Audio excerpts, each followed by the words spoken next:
Howdy, folks. Under the rubric of what makes me happy and a recent question on my setup, there's a lot to my setup. So I'm going to go over one small piece that makes me happy. I'm on my Mac. Let me bring up a picture of my environment. Get out of the way.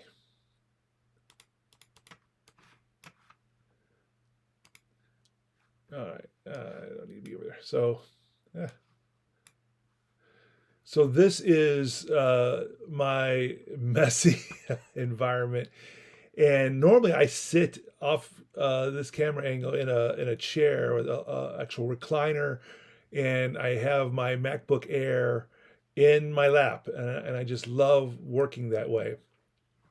Behind here is my Intel base Core i9 2019 MacBook Pro, which is 64 gig of RAM. It's a beast of a machine, but it's so big that I don't like having it in my lap.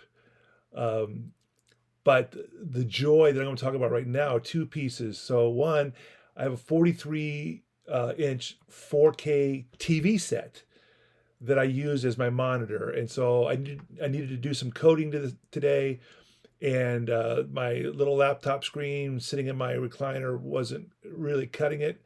And I have a what do you call these devices? Macs are big into having USB-C ports and not everything else.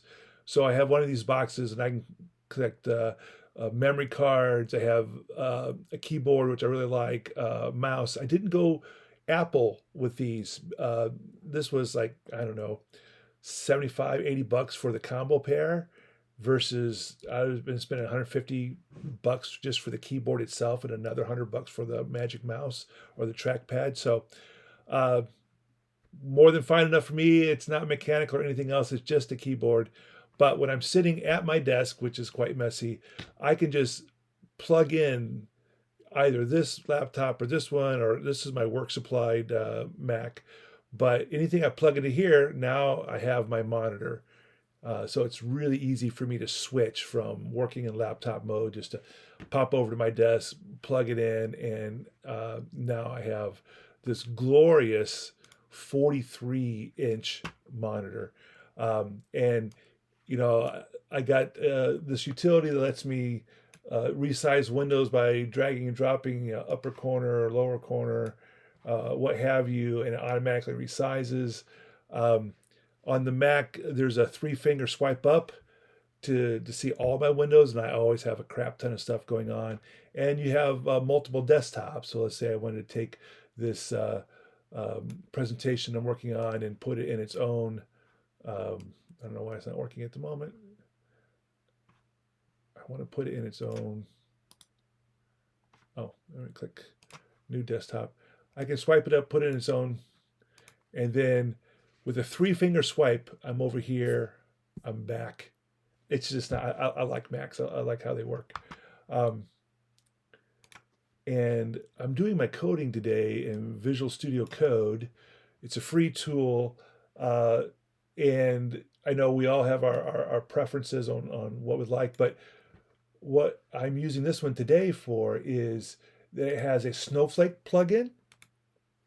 So I'm able to connect to my database and run queries and have basically an integrated development environment for Snowflake. I actually like another tool better for most things working with Snowflake, but it also has this ChatGPT. I know I can't stop talking about ChatGPT. And I was asking it questions on how to I wanted to build an outer table that would have 5 minute increments because I wanted to be able to do a left join and have records that I joined to whether or not there was any data for that time slice. And it was pretty cool. ChatGPT, again, it almost never works totally as is, but what it threw up, this is actually fairly sophisticated code. This is a recursive common table expression. And so it's named Time Slice. I called it Time Slice. The first part before the union sets up the first iteration, union all, and then I'm selecting from Time Slice, which is the CTE itself. And in that way, it created exactly what I needed here. So if I come and just do select star from Time Slice, and I'll get rid of that.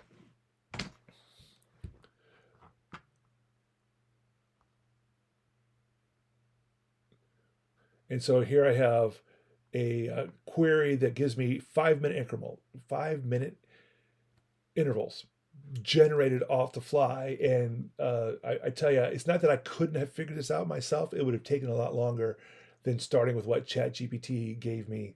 And then as I'm coding, a lot of times I'm always going over to like how do I do an immediate if in Snowflake. I think in Oracle because I learned for so many years and worked in Oracle. I know Oracle syntax the best, and now instead of having to go over to my browser, search in Google, how does Snowflake do immediate if? Now it's integrated into my development environment. I think somewhere down here is where I asked that question. So how to in Snowflake calculate the seconds between two timestamps, and it came up with the date diff.